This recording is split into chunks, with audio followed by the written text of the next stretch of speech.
Hello, Psych 101 students, and welcome to Module 7, Chapter 14, Learning Objective 2, Anxiety-Related Disorders.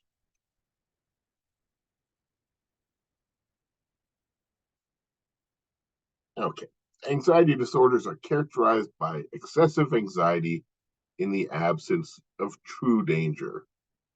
As this example shown on the right illustrates, people who are anxious tend to perceive ambiguous situations as more threatening than do people who are not anxious. So hearing a statement like the doctor examined little Emma's growth, anxious people tend to, think it refers to the doctor looking at little Emma's cancer, whereas a non-anxious individual would think that the doctor measured little Emma's height. Um, okay. So people who experience anxiety disorders feel anxious, tense, and worried about the future by continually arousing the fight or flight autonomic nervous system. Chronic anxiety also causes bodily symptoms such as sweating, dry mouth, rapid pulse, shallow breathing, and increased muscular tension. Chronic ongoing arousal can result in hypertension, headaches, intestinal problems, and even brain damage. Like millions of other Americans, the five-time All-Star Cleveland Cavaliers basketball player Kevin Love has an anxiety disorder. In 2017, he had a panic attack while playing and ran to the locker room where he thought he was going to die. In his 2018 essay, Everyone is Going Through Something, he opened up about his mental health struggles as an athlete in order to try to, let others be aware that, of the symptoms and to normalize it a little bit. Um, we will be going over 5 types of anxiety disorders are shown in this chart on page 556. It's a nice summary of the 5 disorders. We will cover each of these in this learning objective. Let's begin with specific phobia. So a specific phobia is a fear of a specific object or situation that is out of proportion with an actual threat. It affects about 1 in 8 people and involves particular objects and situations. It could be, a fear of an animal or insects or thunderstorms, water for some people, elevators, darkness, etc. There are many, many, many different specific phobias. You can see some unusual ones listed in this chart on page 556. So, things like fear of peanut butter stick to the roof of one's mouth, or fear of gravity, or ventriloquist dummies, fear of laughter, fear of objects at the right side of the body. I mean, these are all things that people have had. Fear of garden gnomes, fear of long words. And look what they called it. That's just cruel. Um, I'm not going to pronounce that word, but fear of being in a moving automobile, that's not so weird, but fear of everything, fear of mothers-in-laws, fear of the number 13. Okay, so anyways, there are many, many unusual ones. Um, um, but, in each case, it's with a specific phobia, you have an intense fear of one specific object or situation or thing. Okay. The next is the social anxiety disorder, also called social phobia. It's a fear of being negatively evaluated by others, specifically in social situations. So people with a social anxiety disorder often fear being in certain public places or performing certain behaviors in public. It could be fear of giving a talk in front of a group of people, um, such as in a classroom, for instance.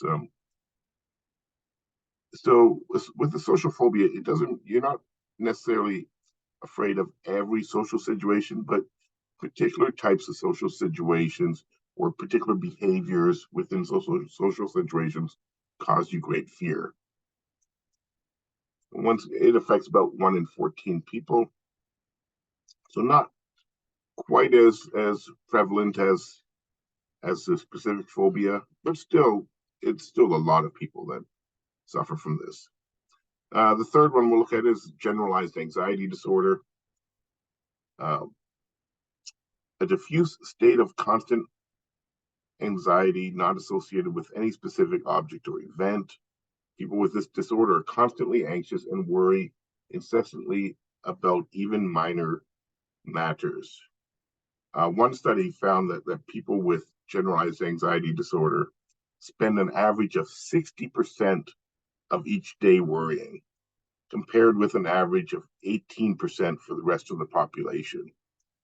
So that 60% of each day is spent worrying about various things. Um, People with generalized anxiety disorder constantly are finding things to be anxious or to worry about. So it's no one specific situation or thing or event. Generalized anxiety disorder is more prevalent in females compared to males, and it's more prevalent in Caucasians compared to um, other races. Um, the fourth one is panic disorder. It's an anxiety disorder that consists of sudden, overwhelming attacks of terror.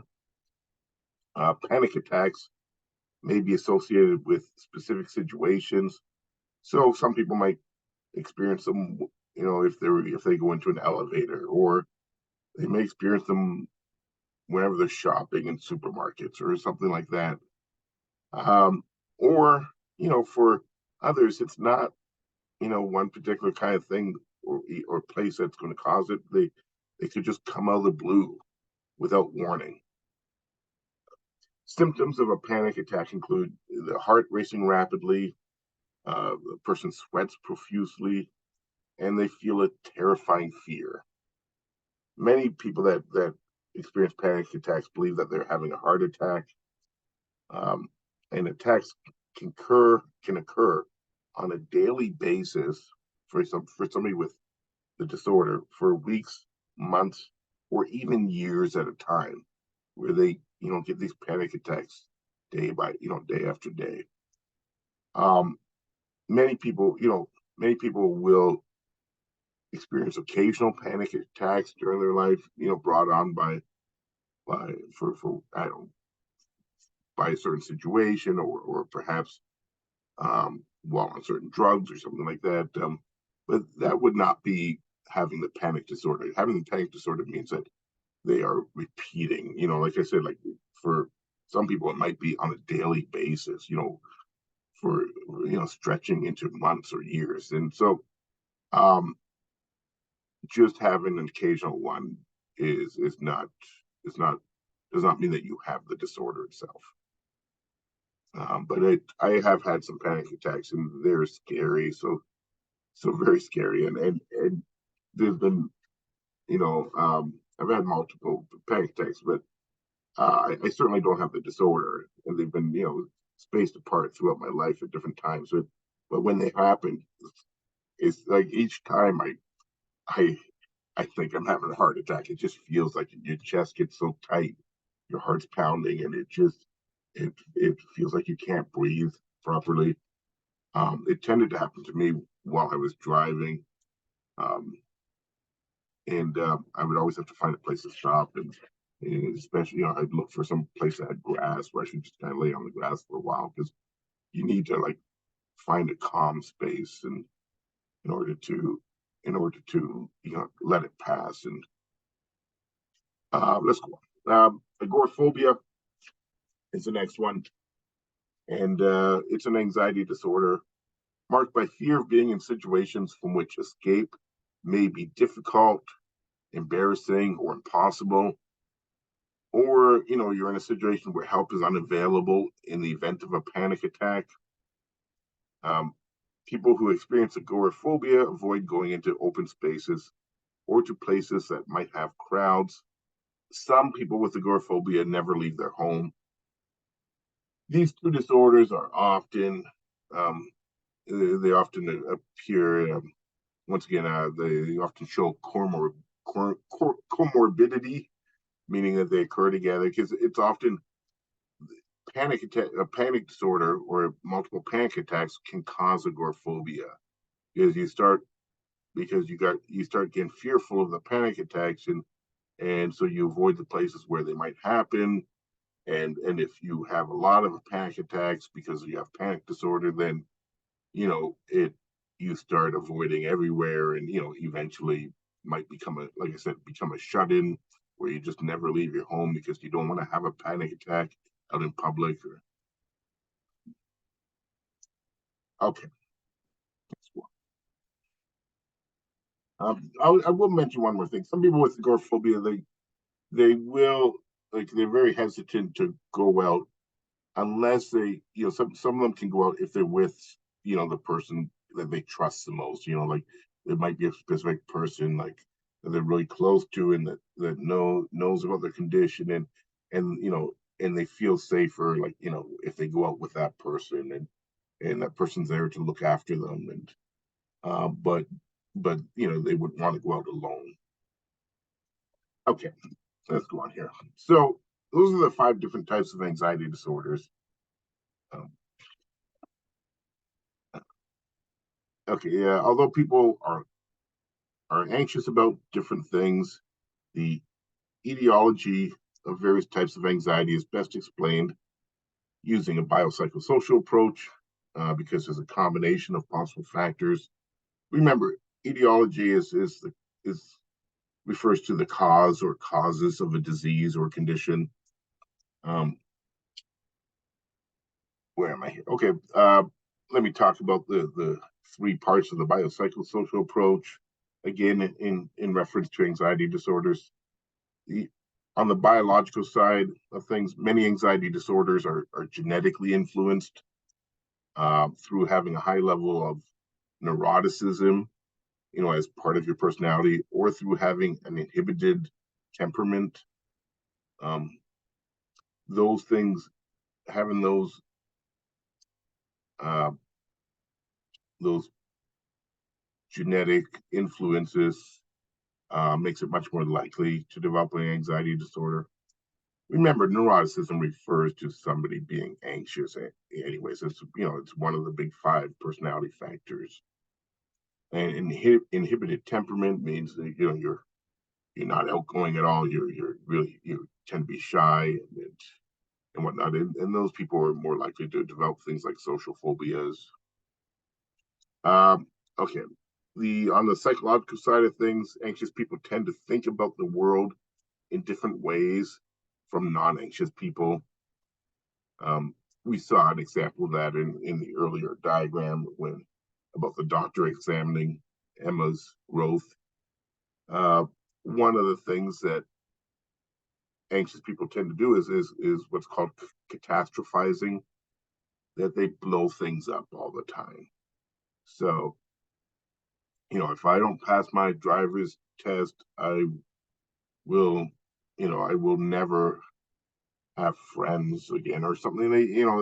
Like they might have an upcoming driving test, and it's like the world's gonna totally cave in and crumble if they can't pass it. And really, it's in the course of life. Something like failing a driver's test would be a minor setback, but to an anxious person, to them, it seems like it is going to ruin their life, or you know, believing that if you fail one course, it's going to ruin your life, and that's what catastrophizing is about. And this is one of the psychological ways that contributes to anxiety disorders. And then on the um, so social cultural side of things, we know that many fears are learned. Um, they they can be learned through classical conditioning, just like how little Albert acquired his fear of a white rat, and which spread to a fear of other white furry things as well. That was demonstrated by Watson in his famous little Albert experiment, and we talked about that in an earlier module. Well, that was classical conditioning. The white rat was paired with a fearful event, which was a loud noise, and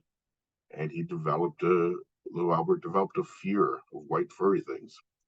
You can also learn fears by observing others or by hearing misinformation from others. So, for example, maybe you grow up witnessing your father's fear of dogs. A fear like that can be passed on to a child because they see it over and over in one of their parents, and they may pick up the fear themselves. Or for instance, your mother constantly is telling you that riding elevators is dangerous, and just that, even if you don't witness it yourself, just that hearing it again and again, don't go on elevators, they're dangerous, stay away from elevators. I mean, that could put that could help develop an anxiety disorder within a child. So it can be learned from your social situation growing up.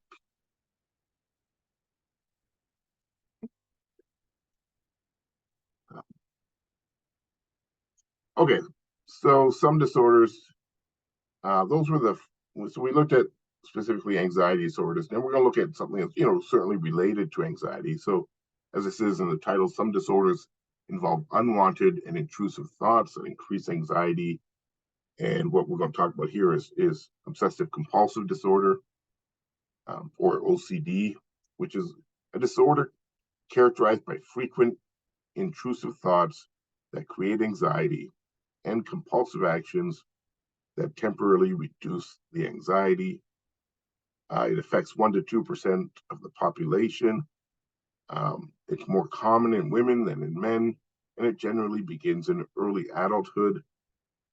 Obsessions, the first part of the disorder, are recurrent, intrusive, and unwanted thoughts, urges, or mental images. These obsessions often center around unacceptable thoughts, about topics like contamination or sex or aggression or religion.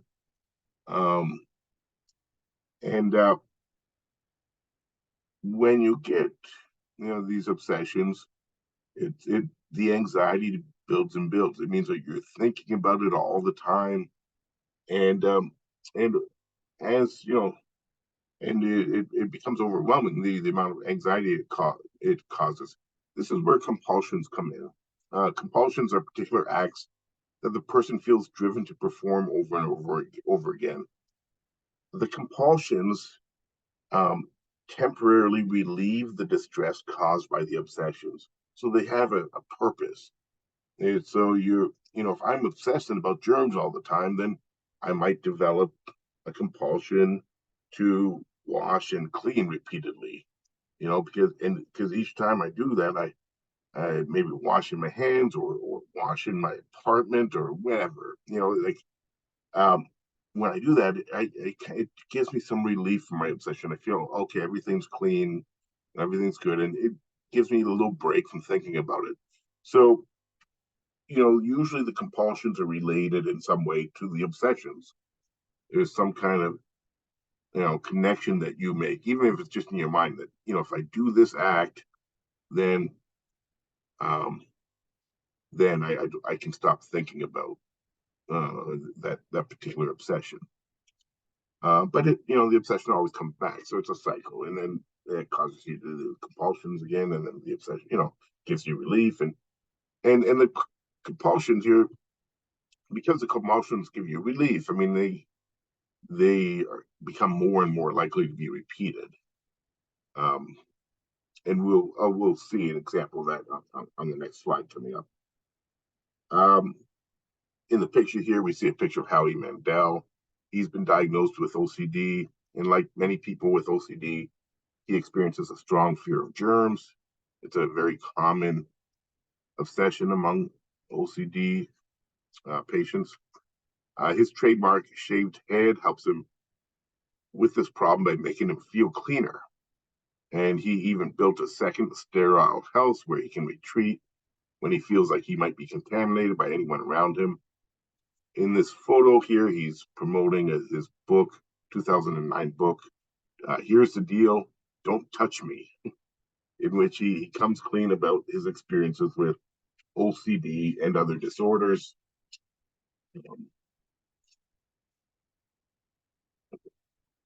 Let's look at development of obsessive compulsive disorder. So anxiety is somehow paired to a specific object or event. Um, this might be through classical conditioning or some other form of learning. Um, and we can use like, maybe I'll talk about COVID as an example.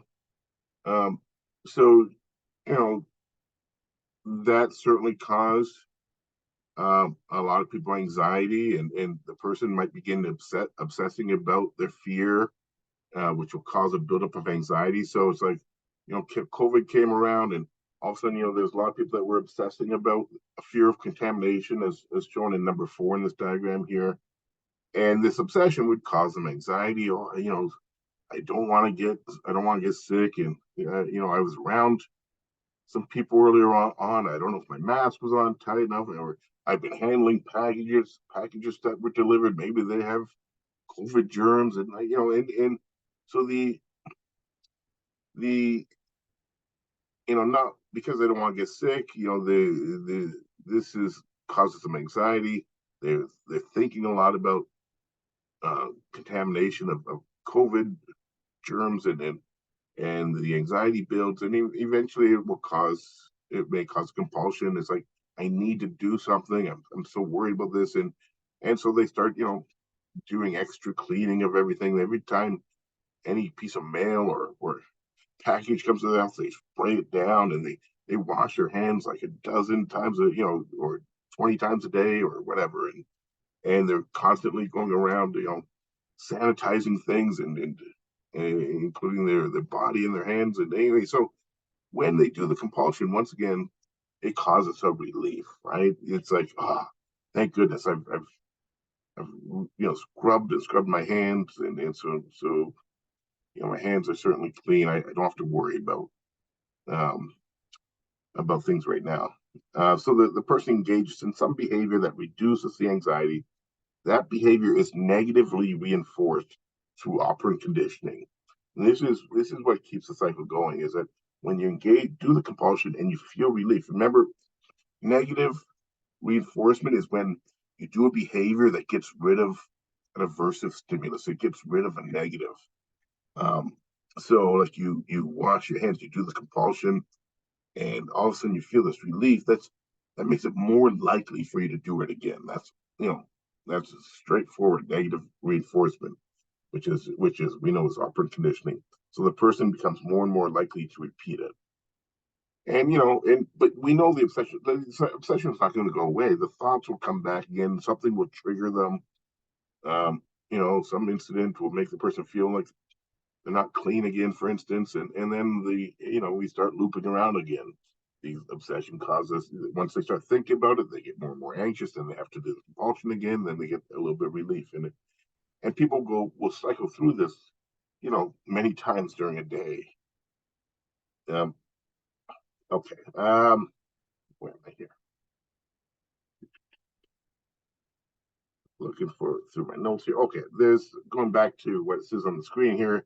There is good evidence that the etiology of OCD is in part biological, specifically genetic in nature. So studies have shown that it does run in families, which is a sign that genetics are involved. Brain imaging has also provided some evidence regarding which brain systems are involved in OCD, specifically a brain area known as the caudate, um, CAUDATE. It's a brain structure involved in suppressing impulses. It tends to be smaller and often has structural abnormalities in people that have OCD. So it may not function normally in order to prevent impulses from reaching conscious awareness. So if you have a smaller caudate or it's structurally has structural abnormalities, then you these obsessive thoughts, are more likely to come to mind. Most of us could, with a normal caudate, we can decide not to think about something. We can distract ourselves or do something else. But if your impulse control is damaged, then you can't. These people say they can't stop these thoughts from entering their mind constantly over and over again. Um, I'm sure it's dreadful to experience it. Okay, moving on. Another um, disorder related to anxiety is post-traumatic stress disorder, or PTSD. Um, we're going to look on the screen at two trauma and stressor related disorders. I'm going to start with the second one first at the bottom of the screen. Adjustment disorder is a group of symptoms such as stress, feeling sad or hopeless, and physical symptoms that can occur after you go through a stressful life event. These symptoms occur because you are having a hard time coping. Your reaction is stronger than expected for the type of event that has occurred. So adjustment disorder is showing abnormal adjustment following a major stressor. It's you're not showing the same symptoms as PTSD, which we'll look at next, but it just means that you you are not coping normally with a stressful life event. Perhaps I don't know. Perhaps you lost a job, and I mean, everyone's going to for a while, everyone's going to have trouble with a situation like that, but we all eventually bounce back. But if you have adjustment disorder, it means that the struggle goes on, and that one thing sets you back, and it lasts for months or years at a time. And it could even be a positive stressful event, like getting married can be a very stressful event, and some people with adjustment disorder they have trouble adjusting following their marriage. That could be for various reasons, I guess. But anyway, so something happened. It may be a death in the family. Maybe I don't know. You're failing something at school or losing a job, and your your adjustment period goes much longer than it should compared to normal people, and it seems much that you're not adjusting as well as people eventually do in most cases. Okay. Um, Post-traumatic stress disorder is a mental disorder that involves frequent nightmares, intrusive thoughts, and flashbacks related to an earlier trauma that was either, one that you experienced or one that you witnessed. So you can get it because you've observed something traumatic. It doesn't mean that you necessarily like, physically experienced it yourself. You may have watched something happen, and that could cause PTSD. Besides the symptoms listed here, the frequent nightmares, intrusive thoughts, flashbacks, people with PTSD tend to also have increased physiological arousal, so that they have this causes them difficulty sleeping, and they will tend to startle very easily. So increased physiological arousal means like you're kind of walking around a little bit in fight or flight mode. Like you kind of you have heightened sensitivity, and which is why you can startle very easily. A loud noise or something makes you startle, and it would certainly affect your sleep. It'd be like you're kind of pumped up, and um, around 7% of the population will experience PTSD at some point during their life, and women are more likely to develop this disorder. The risk of PTSD varies greatly by the type of trauma that is experienced. You can see various types here, and what risk percent is, of people that experience these things, developing PTSD. And you can see that particularly high on this list is intimate intimate partner or sexual violence.